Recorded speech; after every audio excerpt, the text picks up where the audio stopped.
Marami kasi mga solo parents nagrereklamo na hindi nila nakukuha yung kanilang mga benepisyo kasi wala sila sa talaan. Yes.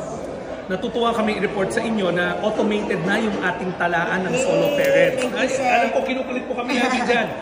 At yung talaan na yan, magsisimula na ng middle October, ibibigay na sa mga local government units para iisang central database na lang ang tinitignan natin hinggil sa mga solo parents natin para masigurado na kapag may anunsyo, lahat kayo malalaman nyo kagad. Alam ko, binanggit nyo na to ng committee hearing. Yung aming oversight rin sa mga local government units para masigurado na hindi lang national government agencies ang tumutulong, kundi pati mga local government units dapat inaalagaan ng mga solo parents natin.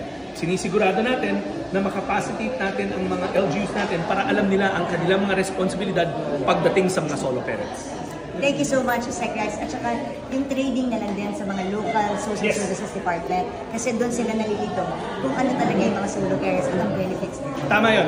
Nabanggit ko nga dahil meron kayong kampiyon ng solo parents dito kay BH sa kanyang party list.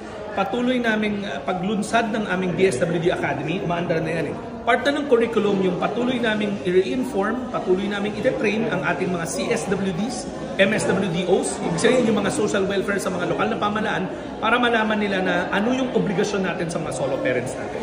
Again, Secretary, thank you very much. Thank you, BH. Salamat sa mabilis na action. Maraming salamat. Thank you. Thank you.